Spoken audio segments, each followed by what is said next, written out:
अल्हम्दुलिल्लाहि रब्बिल आलमीन वस्सलातु वस्सलामु अला सय्यिदिल अंबियाइ वल मुरसलीन अम्मा बादु फ़अऊज़ु बिल्लाहि मिनश शैतानिर रजीम बिस्मिल्लाहिर रहमानिर रहीम।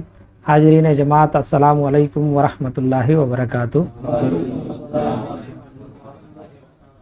अल्लाह ताला के फ़ज़ल करम से हस्बे मामूल हमें शब जुमा जो है दुरूद की महफ़िल हमें मुनक्किद करी। अल्लाह ताला के तौफ़ीक़ से हमें दुरूद शरीफ की नजराना हुज़ूर सल्लल्लाहु अलैहि वसल्लम की बारगाह में पहुँचे और इसके बाद अल्लाह ताला की तौफ़ीक़ से और अल्लाह ताला के फ़ज़ल व करम से हुज़ूर सल्लल्लाहु अलैहि वसल्लम की अहादीस को हमें जो है इस किताब यानी अल मिनहाजुस सवी डॉक्टर ताहिरुल क़ादरी साहब की किताब है, इसमें से चंद अहादीस जो है हमें हुसूल बरकत के लिए ज़िक्र करें। पहली हदीस है औज़ु बिल्लाहि मिनश शैतानिर रजीम बिस्मिल्लाहिर रहमानिर रहीम। और इससे पहले ये बात बोलना है कि ये जो बाब है ये दुआ की बाब है, यानी दुआ की फ़जीलत की बाब है। फ़जीलत दुआ के बारे में जो भी अहादीस है हमें इंशाअल्लाह ताला मुख्तसर तौर पर ज़िक्र करें।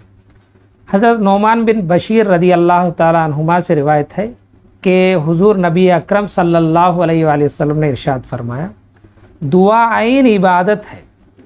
क्या है? दुआ आइन इबादत है। हुज़ूर सल्लल्लाहु अलैहि वसल्लम इरशाद फरमाते हैं, अद्दुआउ हुवल इबादा, दुआ ही तो इबादत है, ऐसा भी बोल सकते, या दुआ भी इबादत है, ऐसा भी बोल सकते। लेकिन यहाँ पे गौर करने से चीज़ क्या है तो बाज़ लोग दुआ करने से तकब्बुर इख्तियार करते। मैं ये नहीं कहता है कि उन्हें जानबूझकर करते हो, इल्म से नावाकिफ़ होने की वजह से या अपनी मंतकी जो उन्होंने सोच लिए है थी उनके खुद के ख्यालात की वजह से, क्या मैं पूछे तो क्या देता है अल्लाह ताला, मेरे दिल में क्या है सो अल्लाह को माल नहीं क्या, ऐसा भी बोलते थे। लेकिन याद रख लो, जब ये बात बोली रसूलुल्लाह सल्लल्लाहु अलैहि वसल्लम अद्दुआ हुवल इबादा, यानी दुआ इबादत है, इसके साथ अल्लाह के रसूल कुरान की आयत तिलावत फरमाती। अल्लाह के रसूल इरशाद फरमाती, क़ाल रब्बुकुम उदऊनी अस्तजिब लकुम इन्नल लज़ीना यस्तकबिरून अन इबादती सयदखुलून जहन्नम दाखिरीन। इसका माना है ये सूरह गाफिर की 60 नंबर की आयत है। क्या बोलती है इसमें? वक़ाल रब्बुकुम उदऊनी, तुम्हारा रब इरशाद फरमाता है कि आई तुम्हारे रब ने फरमाया कि तुम लोग मुझसे दुआ किया करो। क्या बोलता है अल्लाह ताला सूरह गाफिर में 60 नंबर की आयत में, तुम मुझसे दुआ किया करो, मुझसे मांगा करो, अस्तजिब लकुम, और मैं तुम्हारी दुआ को कबूल फरमाऊँगा। तुम्हें मुझसे मांगो मैं तुम्हारा कबूल फरमा। इन्नल लज़ीना, जो लोग यस्तकबिरूना, तकब्बुर करते हैं या मुंह फेर लेते हैं या तकब्बुर जताते हैं, दिखाते हैं, किससे? अन इबादती, मेरी इबादत से। क्या है? मेरी इबादत से, मेरी बंदगी से। यहाँ पे इबादत का लफ्ज़ आया, देखो हुज़ूर सल्लल्लाहु अलैहि वसल्लम क्या बोले पहले, अद्दुआउ हुवल इबादा, दुआ भी इबादत है। तो अल्लाह क्या फरमाता है, जो मेरी बंदगी से, मेरी इबादत से तकब्बुर करते हैं, मुंह फेर लेते हैं, अल्लाह फरमाता है सयदखुलून जहन्नम दाखिरीन, मैं ऐसे लोगों को जो शरकशी इख्तियार करती हैं, तकब्बुर इख्तियार करती हैं, अन करीब दोज़ख में ऐसा वैसा नहीं, जलील व खार करके दाखिल करूँगा, ज़िल्लत के साथ जलील करके दाखिल करूँगा। लिहाजा अगर किसी के दिल में ये ख्यालात है कि मैं क्यों करना दुआ, क्या ज़रूरत है, अल्लाह को माल नहीं क्या, वैसा ऐसे बातें कोई भी बोलते हैं, डर जाओ इस आयत से, दुआ हमेशा करो। इसके बारे में जो भी हदीस है हम इंशाअल्लाह ताला जिक्र करेंगे, ये चीज़ को याद रखें। दुआ क्या है? दुआ करना भी इबादत है। अब जाहिर सी बात है, जब इबादत बोलती है उसकी सवाब भी होती है ना, यानी तुम्हें जो भी मांगते हैं इसके ऊपर आपको अजर भी आता है। दूसरी हदीस, ये भी बहुत प्यारी हदीस, अल्लाह के रसूल इरशाद फरमाते हैं, लैसा शय्युन अकरम अलल्लाहि मिनद दुआ। अल्लाह के रसूल इरशाद फरमाते हैं, हज़रत अबू हुरैरा रज़ी अल्लाह तआला अन्हु से मरवी है कि हुज़ूर नबी अकरम सल्लल्लाहु अलैहि वसल्लम ने इरशाद फरमाया, अल्लाह ताला की बारगाह में दुआ से बढ़कर कोई मोहतरम व मुकर्रम चीज़ ही नहीं। अल्लाह की बारगाह में, अल्लाह ताला के नज़दीक दुआ से बढ़कर कोई इज़्ज़तदार चीज़ नहीं। ये हाई लेवल में क्यों बोलो, अल्लाह ताला अपना बंदा जो है उसके सामने उसे मांगता है। अल्लाह का पर्पस यही है बंदगी का, जो दिखाना चाहता है भाई तुम्हें मांगने वाले ही मैं देने वाला हूँ, तुम्हें बंदे है मैं माबूद हूँ, तू अब्द है मैं माबूद हूँ, तुम मुझसे मांगना है मैं देना है। ये खिलकत का पर्पस है।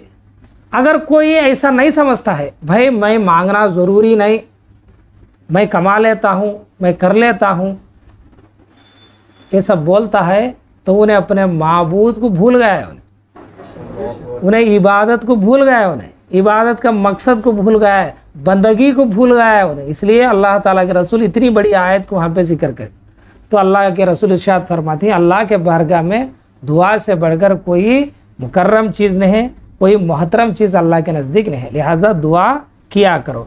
ये ज़ईफ़ हदीस का भी नहीं, ये जो है तिरमिज़ी में रिवायत है।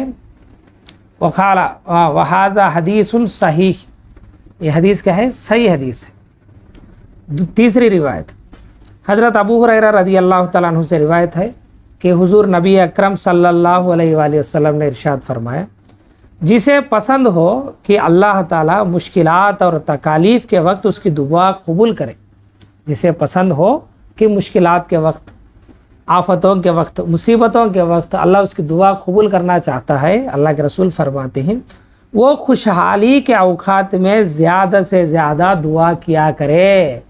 यानी मुसीबतों में आने के बाद सब जिन्हें भी दुआ करती हैं, गिड़गिड़ाती हैं, रोती हैं। अलबत्ता अल्लाह ताला कुरान में ये भी फरमाता है कि जब मुसीबत आई तो इंसान क्या करता है, हमारी बारगाह में गिड़गिड़ाते हुए रोता है, लेकिन जब हमें मुसीबत को उससे निकाल देती, ऐसा भी है वो करता है बंदा कि ये मुसीबत उसके ऊपर कभी आई ही नहीं। तो अल्लाह के रसूल फरमाते हैं ऐसा नको करो, अगर ऐसा करे तुम्हें तुम्हारी मुसीबतों में अल्लाह ताला तुम्हारी दुआ को कबूल करना, ये कैसा हो सकता है बोलो? जब अल्लाह ताला उस मुश्किल को काट डाला, तुम ना खुशहाली अता फरमाए, जब तुम्हें दुआएं ज़्यादा करना तो उस वक्त अल्लाह ताला जो है तुम्हें मुसीबत में है, जब अल्लाह ताला तुम्हारी दुआओं को कबूल फरमाता। लेकिन हमें क्या करते हैं बोलो? खुशहाली में बेशरई के काम करते, खिलाफ शरीयत के काम करते, तकब्बुर दिखाते, दूसरों को नीचा दिखाते, हमारे अमाल के वजह से हम ना ये नसीब जो है अता फरमाया अल्लाह ताला ऐसा समझते, अल्लाह के बारगाह में मकबूल है वो समझते। किसी को 1 लाख आया, 2 लाख आया, अच्छा खुशो खुर्रम है, वो बंदा ये समझता है कि अल्लाह ताला की बारगाह में उन्हें मकबूल है, अल्लाह ताला उसे पसंद करे, ऐसा समझता है। लेकिन जब मुसीबत आको पहुँची, ऐसा अफसोस करता है शायद मैं अल्लाह के नज़दीक कोई चीज़ नहीं गया। ये दो भी गलत है। खुशहाली में भी अल्लाह ताला को याद करना है और मुसीबतों में भी अल्लाह ताला को याद करना है। चौथी हदीस हज़रत अनस बिन मालिक रज़ी अल्लाह ताला अन्हु से रिवायत है कि हुज़ूर नबी अकरम सल्लल्लाहु अलैहि वसल्लम ने इरशाद फरमाया, दुआ इबादत का मगज़ है। यानी हमें हमारी बातों में बोलना हो तो निचोड़ बोलते हैं, देखो खुलासा। इबादत का अगर कोई खुलासा है तो वो क्या है? दुआ है। यानी हमें करते ही सोच इबादत के आवाज़ से बोलो, यानी दुआ के आवाज़ से। अल्लाह हमारी दुआओं को सुनता है, हमारी दुआओं को कबूल फरमाता है, इसलिए हमें इबादत करते हैं। तो ऐसी इबादत की रिज़ल्ट कुछ हमें भूल गए तो इबादत कर को क्या फ़ायदा? यानी मजदूरी करते ही सोच कहीं को उजर मांग ले, कमाने के वास्ते ना मजदूरी करने का, मजदूरी गए करते कहते हैं लेकिन मांगते नहीं कहते। उसे क्या बोलते हैं? हमें बेवकूफ़ बोलते हैं उसे। भाई इतना देर मेहनत करे, मजदूरी करे, मांग तो वो मांगने के वास्ते ना तो इतना पूरा करा सो। तो अल्लाह के रसूल इरशाद फरमाते हैं दुआ के वास्ते हमें इबादत पूरा करते हैं, उसका खुलासा दुआ चे। फिर वो दुआ को कितने मिनट के तुम्हें जो है टाइम देती हैं? क्या भी नहीं। और बाज़ लोगों को मैं ऐसे ही देखा, फ़र्ज़ नमाज के बाद दुआ करना इतनी अहमियत की चीज़ है कि सलाम फेरते चे घोड़े। अल्लाह ताला हम सबको तौफीक नसीब अता फरमाए, हिदायत अता फरमाए। दूसरी हदीस में अल्लाह के रसूल इरशाद फरमाती, हज़रत सलमान रज़ी अल्लाह तआला अन्हु से रिवायत है कि हुज़ूर नबी अकरम सल्लल्लाहु अलैहि वसल्लम ने फरमाया, दुआ के अलावा कोई चीज़ तकदीर को रद्द नहीं कर सकती। अगर कोई चीज़ को, इन अल्फाज में भी बोल सकती, अगर कोई चीज़, कोई अमल तकदीर को बदल सकती है तो सिर्फ़ और सिर्फ दुआ है, दुआ के अलावा कोई चीज़ नहीं। और रसूलुल्लाह सल्लल्लाहु अलैहि वसल्लम ये भी इरशाद फरमाती, और नेकी के अलावा कोई चीज़ उम्र में इजाफ़ा नहीं कर सकती। नेक काम करने के अलावा तुम्हारी उम्र में इजाफा करने का कोई रास्ता नहीं। तो अल्लाह के रसूल क्या इरशाद फरमाते हैं, तकदीर में अगर बदलाव चाहते हैं, तुम्हारे नसीब में चेंज चाहते हैं, तो तुम्हें क्या करना, दुआ किया करो खालिसतन, अल्लाह ताला के बारगाह में गिड़गिड़ाते हुए इखलास के साथ, सिंसियरिटी के साथ दुआ करो। ऐसा दुआ करना कि अल्लाह मेरी बात को सुनता है, मेरी दुआ को सुनता है और मेरी दुआ को कबूल फरमाने वाला है। पॉजिटिव रखना, क्योंकि अल्लाह के रसूल इरशाद फरमाए अल्लाह ताला हमारे गुमान के मुताबिक होता है। तू करते च दुआ में तेरे दिल में नियत है कहाँ होती ले वैसो भी कहाँ था कहाँ होती, ये नहीं, ये रख लेना, तुम्हें मुस्बत तौर पर रख लेना, पॉजिटिव तौर पर तुम्हें दुआ करना, अल्लाह कबूल फरमाता है, ज़रूर करता है, ऐसा रख लेना। तो अल्लाह के रसूल इरशाद फरमाते हैं तकदीर को कोई चीज़ रद्द नहीं कर सकती मगर दुआ, कोई चीज़ उम्र में जो है इजाफा नहीं कर सकती मगर नेकी।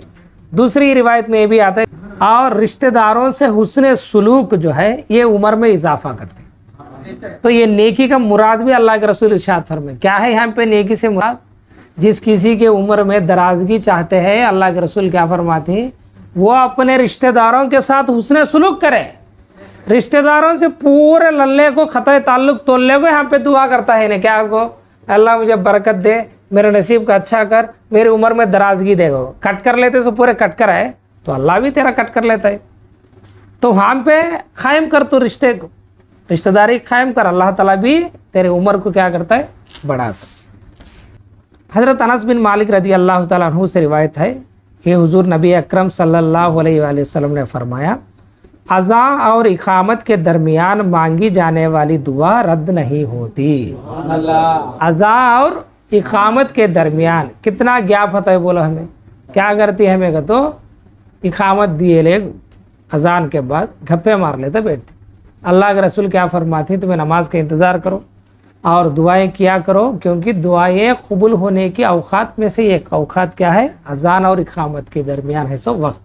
और इसी तरह बारिश पड़ते वक्त भी बोली, इसी तरह जुमा के नमाज के बाद असर तक एक घड़ी ऐसी रहती है, उसमें अल्लाह ताला जो है दुआ कबूल फरमाता है। तो ये भी तुम्हें हमें जो है इस्तेमाल कर लेनी चाहिए। अज़ा और इकामत के दरमियान की गई दुआ को अल्लाह ताला रद्द फरमाता है। यहाँ पे ये भी मैं अर्ज़ करूँ कि दुआ कबूल फरमाता है, इसका मतलब यह है कि तुम्हें जो पूछे वो देना ज़रूरी नहीं, जो पूछे वो देना ज़रूरी नहीं। अल्लाह ताला तो हमें 3 ऑप्शन देता है, यानी 3 किस्म से हमारे दुआ का बदला अता फरमा। ये क्या है, हमें जो मांगी वो देता है, फर्स्ट ऑप्शन। दूसरी चीज़ क्या है, जो मांगी हमें उसके बदले कोई हमको आने वाली आफत या इससे बड़ी चीज़ को अल्लाह ताला हमें अता फरमाता। मिसाल के तौर पर देखो, एक बंदा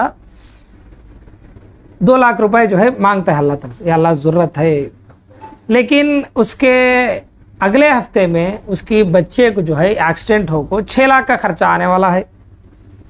एक्सीडेंट होकर जो है 6 लाख का खर्चा आने वाला है। इतनी बड़ी मुसीबत अब बच्चों का है, तो अल्लाह क्या करते, ये 2 लाख नहीं देता, ये 2 लाख की दुआ को अल्लाह ताला बचा को उस आफत से बचाता है। क्यों, इतने पहले क्या बोले, दुआ चुक्को कोई और चीज़ नहीं है तकदीर को बदलने वाले। अल्लाह ताला क्या करे, वहाँ पे वो चलने की चीज़ को अल्लाह ताला उसे रद्द फरमाया, तेरी दुआ का बदल इस तरह आता फरमाया। अब 2 लाख बेहतर है या उतनी बड़ी मुसीबत बेहतर है, लेकिन बंदे के माल लेना क्या करता है, बंदा मुझे दिया है नहीं, अल्लाह ताला मुझे दिया है। या तीसरा और एक ऑप्शन अल्लाह ताला देता है, वो ये है कि क़यामत में हमारे लिए अल्लाह ताला आमाल में जो है उसे उठा कर रखता। हमारे नेक आमाल कम होते, अल्लाह ताला ये बंदा जो है मुसीबत में मुब्तला होगा क़यामत के दिन, इसके आमाल कम है, तो अल्लाह ताला क्या करता है, वो नेक आमाल के नीचे डाल डालता। अब देखो तीनों किस्म से फ़ायदा है। पिराने पीर पलपुल में जो है मैं एक बात जिक्र कर रहा था पिराने पीर की, एक मरतबा इमाम जाफ़र सादिक को 50 दीनार का जो है उनको ज़रूरत पड़ी। तो इमाम जाफ़र सादिक क्या करेगा, तो 50 दीनार जाको सदका करे, क्यों, अल्लाह का वादा है 10 गुना दे दूंगा वो। अब वो पिराने पीर फरमाते हैं हमारे डाउट को, अगर अल्लाह ताला वो 500 दीनार ना भी दे तब भी इमाम जाफ़र सादिक ये ख्याल करेंगे कि क़यामत के लिए अल्लाह ताला मेरे नामा आमाल में इसके सवाब को लिख दिया है। ये हमारे बुजुर्गान ये सो तालिब हमें कहाँ ही देखो एक बार हमें किस जगह खड़े हैं, हमें ऐसा व्यापार के इसमें खड़े हैं अल्लाह ताला के मामले में कि दुनियावी व्यापार के जैसा होना चाहते। यानी मैं माल देता हूँ तू पैसे दे, मैं दुआ करता हूँ तू दे, इस तरह होना। अगर नहीं तो यहाँ से व्यापार से मुंह फेर लेके जाती हैं। देखो इस तरह अल्लाह ताला की बारगाह से हमें जो है मुंह फेर लेके जाती है, ये अच्छी बात नहीं। और एक हदीस समात फरमाइए। हज़रत अनस बिन मालिक रज़ी अल्लाह ताला अन्हु से मरवी है कि मैंने हुज़ूर नबी अकरम सल्लल्लाहु अलैहि वसल्लम को फरमाते हुए सुना, अल्लाह ताला ने फरमाया, आई इब्ने आदम, जब तक तू मुझसे दुआ करता रहेगा और उम्मीद रखेगा जो कुछ भी तू करता रहे मैं तुझे बख्शता हूँगा। तुम मेरे ऊपर उम्मीद रखो, मैं माफ़ करने वाला हूँ कबूल को। तो जो कुछ भी करे यकीन रख ले मैं तुझे माफ़ कर दूँ। कंडीशन भी आती है बाद में, ज़रा सब्र के साथ सुनो। क्या है, मैं माफ़ फरमा दूँ तो क्या डर न को, लेकिन क्या है मेरे ऊपर ही उम्मीद रख लेना। मेरी डर भी है ना, मेरे ऊपर उम्मीद भी है ना। इसके बाद अल्लाह के रसूल इरशाद फरमाती हैं, अल्लाह ताला फरमाता है, आई इब्ने आदम, अगर तेरे गुनाह आसमान के बादलों तक पहुंच जाए, कान तक, आसमान के बादलों तक भी पहुंच जाए, फिर भी तू बख्शिश मांगे तो मैं बख्श दूंगा। मुझे कोई परवाह नहीं है, मुझे कोई परवाह नहीं। उन्हें क्या कर लेता है, इन्हें क्या, अल्लाह का ये क्या परवाह नहीं। तू मांग, तेरे गुनाह अगर आसमान तक भी पहुँचे दे मैं माफ़ करता हूँ, मुझे कोई परवाह नहीं है। इसके बाद अल्लाह ताला फरमाता है, आई इब्ने आदम, अगर तू ज़मीन भर के बराबर गुनाह भी लेकर आए, मेरे पास आए, फिर मुझे इस हालत में मिले कि तू मेरे साथ किसी चीज़ को शरीक ना ठहराया, तो यकीनन मैं ज़मीन भर के बराबर तुझे बख्शिश अता करूँगा। यानी तू बस शिर्क एक करना को बा, शिर्क से दूर हो जा, शिर्क एक करना को, कुफ्र के कामा करना को। अब जो कुछ भी तू करे तेरे गलती की वजह से, लाइल्मी की वजह से, गफलत में या नफसानी ख्वाहिशात में जो भी करे, उम्मीद रख ले मुझ पर, चाहे तेरे गुनाह आसमान तक पहुँचे दे, चाहे तेरे गुनाह ज़मीन को भरा दे, तू अगर मुझसे मगफिरत मांगता है, बख्शिश मांगता है तो मैं ज़रूर तुझे बख्श दूँगा। कंडीशन क्या है, तो शिर्क करना, बस मेरे साथ किसी को शरीक ठहराना, बस एज कंडीशन। तो अल्लाह इसके बारे में कुरान में भी फरमाए सूरतुन निसा में कि अल्लाह ताला इरशाद फरमाता है, अल्लाह ताला जो है तमाम गुनाहों को माफ़ फरमाता है, जिसके चाहे जो चाहे, सिवाय शिर्क की। शिर्क के अलावा तमाम गुनाहों को माफ़ फरमा। तो उससे एक बचो, अल्लाह से दुआ मांगो, बख्शिश मांगो, अल्लाह ताला माफ़ फरमाने वाला है। अल्लाह ताला हम सब की बख्शिश अता फरमाए। और एक हदीस में हज़रत अबू दरदा रदी अल्लाह तआला अन्हु से मरवी है कि हुज़ूर नबी अकरम सल्लल्लाहु अलैहि वसल्लम ने इरशाद फरमाया, जब कोई मुसलमान, ये बहुत प्यारी हदीस, और इसके ऊपर अमल करना शुरू करो, मेरा मशवरा है, यानी सबके ऊपर अमल करो, लेकिन ये बिलखुसूस फरमाता हूँ, इससे बहुत फ़ायदे हैं। रसूलुल्लाह फरमाती हैं, जब कोई मुसलमान अपने मुसलमान भाई के लिए उसकी अदम मौजूदगी में दुआ करता है, यानी उसके सामने नहीं, उसकी गैर मौजूदगी में दुआ करता है, उसकी खैर खाई के लिए, उसकी बरकत के लिए, या उसकी प्रॉब्लम की जो है तकलीफ़ को दूर करने के लिए अल्लाह ताला से दुआ करता है, या अल्लाह मेरा एक दोस्त है, या मेरे कुछ साथी है, या मेरा रिश्तेदार है, उन्हें नहीं है सामने, उसके बारे में दुआ करता है, अल्लाह उसे ये तकलीफ़ से बचा, उसे तकलीफ़ दूर कर को। अब फ़ायदा सुनो,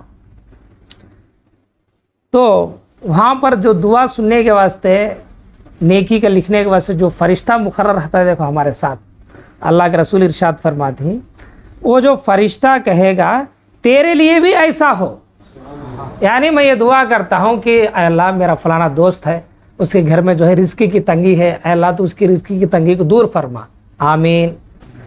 अल्लाह क्या करता, अल्लाह का फरिश्ता क्या करता है, आए अल्लाह इसके लिए भी वो दुआ कबूल फरमा, यानी इसके घर में भी रिज़्क़ी की तंगी को दूर फरमा, उन्हें शिफा के लिए दुआ करता है तेरे घर के लिए, तो अल्लाह का फरिश्ता क्या बोलता है, अल्लाह इससे भी शिफा अता फरमा, इसके घर वालों को भी सुकून अता फरमा। तो कितनी प्यारी हदीस देखो, क्या तो चाहता है तुम्हारा, हमें ऐसा हो गया, अल्लाह ताला बचाए कि इतनी हद तक हमें गिर गए, मदद करने से भी पाँच लोग रोकते। एक मुसलमान अपने मुसलमान के वास्ते मदद करता नहीं, एक मुसलमान अपने मुसलमान के वास्ते दुआ करता नहीं, तो वो मुसलमान की ज़िंदगी कहीं को, बोलो मुसलमान की ज़िंदगी कहीं को, अल्लाह के रसूल की उम्मती होने का फ़ायदा क्या है। फिर अल्लाह के रसूल क्या बोले, पूरी उम्मत एक जिस्म के मानिंद है को बोले, मुसलमानों की पूरी उम्मत क्या बोली, एक जिस्म के मानिंद है, यानी हाथ को तकलीफ़ हो आँखों से आंसू आता, पैर को तकलीफ़ हो आँखों से आंसू आता, ये हाथ दुखता है तो इसे भी तकलीफ होती है, ये हाथ दुखता है तो इसे भी तकलीफ होती है, पूरा बुखार आ गया, पूरी बदन जो है उसमें मुलव्वस होता है। तो इंसान जो है मुसलमान इस तरह फील होना, चाहे फ़लस्तीन में चलें दे, चाहे दूसरी जगह चलें दे, चाहे सऊदी में चलें दे, चाहे यूपी में चलें दे, चाहे हरियाणा में चलें दे, आपके पड़ोस में चलें दे, आपके घर के बाजू चलें दे, ऐसा चाहे आपसे नफरत रखने वालों को भी बुरा चलें दे, आप जो है उसके बारे में क्या करना, तुम्हें दुआ करना, उसकी अच्छाई के वास्ते हमें दुआ करते रहना, उसकी अच्छाई हमें मांगनी चाहिए। हमें ऐसा हो गए मुसलमान की बुराई चाहता है, बुराई चाहता है। अल्लाह कुरान में इरशाद फरमाता है, तुम्हें सूरतुल माइदा की गालिबन दूसरे नंबर का है, तुम्हें नेकी और परहेजगारी के कामों में एक दूसरे के साथ दो और गुनाह और जुल्म के कामों में एक दूसरे से अलग हो जाओ। भाई दुआ करना नेकी का काम नहीं, फिर साथ देना ना, क्या उसकी तकलीफ़ को मिटाना हमारा नेकियों में से नहीं? भाई बज़ाहिर तू पैसे देखो मिटा सकता नहीं, दुआ तो कर। तू मदद कर सकता नहीं डायरेक्ट, दुआ तो कर। लाख रुपए की ज़रूरत है किसी को, तू 1 रुपया भी दे सकता नहीं, कम से कम ये तो दुआ कर सकता ना, अल्लाह इसकी ज़रूरत को पूरा फरमा, इसे आसानी अता फरमा, ये तो भी बोल सकता रहेगा। देखो मुसलमानों, हमें कान तक गिर गए रसूलुल्लाह सल्लल्लाहु अलैहि वसल्लम की तालीमात से, किस कदर हमें जो है बेरुखी इख्तियार करी, किस कदर दूर हो गई, हमें खुद सोच लेनी चाहिए। और एक हदीस में रसूलुल्लाह सल्लल्लाहु अलैहि वसल्लम इरशाद फरमाते हैं कि मुसलमान के अपने भाई के लिए उसकी अदम मौजूदगी में की जाने वाली दुआ मकबूल होती है। दूसरी फ़ायदा क्या है, उसके लिए जो हमें दुआ करती है उसकी गैर मौजूदगी में ये कबूल होती है। और उसके सर के पास एक फ़रिश्ता मुकर्रर होता है, जब भी वो अपने इस भाई के लिए नेक दुआ करता है तो वो फ़रिश्ता कहता है आमीन, तुझे भी ऐसे ही नसीब हो। सुभान अल्लाह, सुभान अल्लाह। तो लिहाजा आज से चाहे जो भी हो, आपका रिश्तेदार हो, आपका साई हो, साथी हो, आपका भाई हो, आपका दुश्मन भी हो, आपसे मुंह फेर लेने वाला हो, आपसे नफरत करने वाला हो, अगर कोई मुसीबत उसे आ पड़ी तो तुम्हें तुम्हारे दिल में अल्लाह ताला की बारगाह में दुआ करो, बेशक अल्लाह ताला दुआ कबूल फरमाता है और अल्लाह ताला उसे आइस आफत से तुम्हें भी बचाता है। और एक हदीस में रसूलुल्लाह सल्लल्लाहु अलैहि वसल्लम इरशाद फरमाते हैं, दुआओं में सबसे जल्दी कबूल होने वाली दुआ वो है जो एक गायब। इसके बाद आखिरी हदीस है इस नशिस्त की, हज़रत अबू हुरैरा रज़ी अल्लाह तआला अन्हु से रिवायत है कि हुज़ूर नबी अकरम सल्लल्लाहु अलैहि वसल्लम ने फरमाया, 3 लोगों की दुआ बिला शुबा अल्लाह ताला मकबूल फरमाता। कितने लोगों की? 3 लोग। अब याद रख ले, वो 3 में से एक होना, लेकिन एक में नहीं होना। ये 3 तो कबूल होती लेकिन एक में नहीं होना, वो देख लो। एक मजलूम की दुआ, एक क्या है? मजलूम की दुआ, यानी एक बंदे के ऊपर कोई जुल्म करता है, उस जुल्म को उन्हें बर्दाश्त करता है, अल्लाह की रज़ा के लिए उन्हें बर्दाश्त करता है, ऐसे बंदे की दुआ अल्लाह ताला रद्द करता नहीं, फौरी कबूल फरमाता।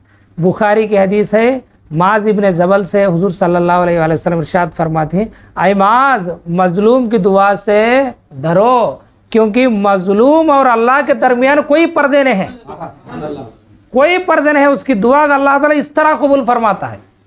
तो उनको यमन को गवर्नर बनाकर भेजे तो अल्लाह ताला के रसूल जो है इस तरह नसीहत फरमाए, मजलूम की दुआ से डरो, सतादीन तुम्हें, उन्हें जो दुआ करता है, देखो चाहे आपके बारे में बद्दुआ भी है, अल्लाह ताला कबूल फरमाने वाला है, क़यामत में पकड़ लेता है अल्लाह ताला तुम्हें। तो मजलूम की दुआ से डरो, क्योंकि उसकी दुआ कबूल होती है। दूसरी, मुसाफिर की दुआ। यहाँ पे मुसाफिर का मतलब आपकी शौक़ों को पूरा करने के लिए, आपकी शॉपिंग के लिए, आपकी जो है सैर करने या घूमने जाती, ये मुसाफिर ने शरई तौर पर जो अल्लाह ताला के लिए सफ़र इख्तियार करता है उसे मुसाफिर यहाँ पे हमें मानेंगे। यानी कोई मिसाल के तौर पर इल्म हासिल करने जाता है दूसरी कौम को, या कोई किताबत का काम के लिए जाता है, कोई मदरसे के काम पर जाता है, कोई जो है उलमा से मिलने जाता है या उलमा से ज़ियारत करने जाता है, इस्तिफ़ादा करने जाता है, ये पूरे ऐसे सफ़र में जो मुसाफिर है इसकी दुआ को अल्लाह ताला बेशक कबूल फरमाता है। लिहाजा ऐसे सफ़र करते वक्त तुम्हें खूब दुआएं किया करो। तीसरी, ये बहुत अहम है, वालिदैन की अपनी औलाद के लिए की गई बद्दुआ। अल्लाह वालिदैन के अपनी औलाद के की गई दुआ नहीं, बद्दुआ को अल्लाह कबूल फरमाता है, रद्द करता है। याद रख लो। अब कितनी बद्दुआएं लेती हैं हमारे माँ बाप से, हमें खुद ख्याल करनी चाहिए। ये और बात है कि अगर उन्होंने खिलाफ शरई काम करते हुए हमें रोकने गए तो वो बदुए दी, तो ये बदुए अल्लाह ताला ने कबूल फरमा। उन्होंने अच्छाई का हुक्म देती हैं, हमें उनको जो है उनकी बात मानते रहें, उनसे मुंह फेर लेते हैं, उनको सताते हैं, या कोई दुनियावी मनफियत की वजह से उनको तकलीफ़ देती है, दुनियावी फ़ायदे की वजह से क्या करती है, हमें उनको तकलीफ़ देती है। उस वक्त कोई दुआ बद्दुआ के तौर पर निकली, अल्लाह ताला उसे रद्द फरमाता है, कबूल फरमाता। और मैं माँ बाप से यहाँ पे ये भी रिक्वेस्ट करूँ कि चुके बच्चों को बद्दुआ ना दो, क्योंकि अल्लाह ताला तुम्हारे बद्दुआओं को कबूल फरमाता। ऐसे बद्दुआएँ देते अल्लाह की पनाह, यहाँ पे जहालत की वजह से थोड़े माँ बाप ऐसे देती, फिर नताइज को फिर उन्होंने रोती, तू भाड़ में जाता रहे, तू झाले जाता रहे, ऐसा वैसा बोलते। अब उन्हें झाले गैस में फिर सताने का तेज, उन्हें कोशिश, एक छोटी मोटी गलती कर रहता है उसे सुधारने की कोशिश करना, समझाने की कोशिश करना। हमें क्या करते हैं, ऐसी लानतें भेजती उसके ऊपर, शायद जो है ज़मीन और लानत सुने तो काम पुरती है। डायरेक्ट बोलना शैतान, तो मरदूद शैतान का बच्चा। हुजूर सल्लल्लाहु अलैहि वसल्लम खुसूसी तौर पर इरशाद फरमाए, किसी मुसलमान को शैतान मत कहो, शैतान किसी मुसलमान को मत कहो, ये रसूलुल्लाह सल्लल्लाहु अलैहि वसल्लम वाज़ेह तौर पर फरमाए। लेकिन यहाँ पे माँ बाप ऐसे हैं, औलाद को बोलते हैं शैतान है तू। एक प्यारी वाक़या याद आती है कि गालिबन सुडाइस साहब जो खिरात के मशहूर कारी हिंदी, कुरान के कारी, काबतुल्लाह के इमाम भी बने थे, अब्दुल सुडाइस शायद उनका नाम, गालिबन उनका नाम एच ही। उन्होंने एक बार बोलते हैं तो मैं सुना, क्या हजरत तुम्हें इमाम काबा बने, हालांकि बहुत खरिये से आए, बहुत बैकग्राउंड जो है आपकी इतनी ज़्यादा नहीं थी, इतनी बड़ी मनसब को तुम्हें कैसा पहुँचेंगे? तो मेरी माँ की बद्दुआ की वजह से वो बोले। वो क्या हजरत बद्दुआ क्या है ऐसा? तो उन्होंने फरमाए, मैं बचपन में बहुत शरारत करता था, बहुत तंग करता था, लेकिन कुर्बान जाओ मेरी माँ की अदा के ऊपर, मेरी माँ की मोहब्बत के ऊपर। उन्होंने फरमाए कि मेरी माँ जब भी शरारत करे कि इस तरह बद्दुआ देती थी, अल्लाह तुझे इमाम काबा बनाए हो। कैसी बद्दुआ कहते? अल्लाह तुझे इमाम काबा बनाए।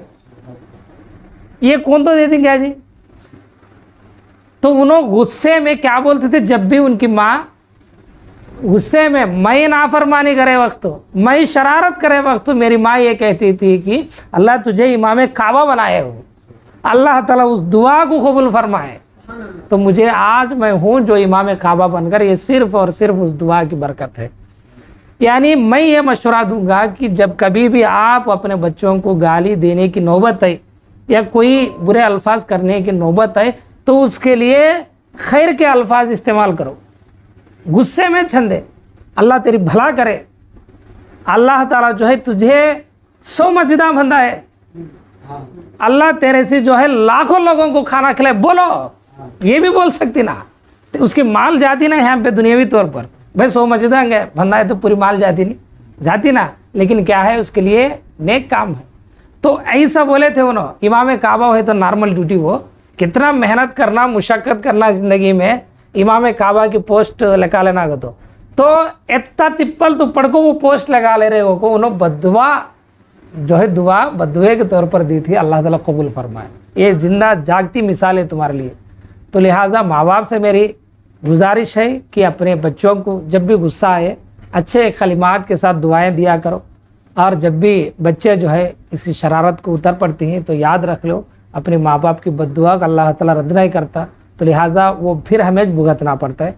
तो माँ बाप से हमें फरमा बरदार बनकर ज़िंदगी गुजरनी चाहिए, उनकी बात माननी चाहिए। हाँ, अगर कोई खिलाफ शरीफ बात बोलती है, खिलाफ शरीफ काम करती हैं, तो अच्छे अंदाज के साथ हुस्न सुलूक करते हुए अच्छे अंदाज में अच्छे अल्फाज के साथ उन्हें कुछ समझानी चाहिए।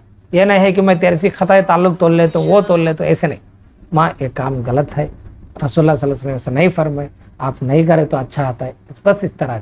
इससे ज़्यादा आप उनसे झगड़ने की इजाज़त आपको नहीं। तो अल्लाह ताला से दुआ है कि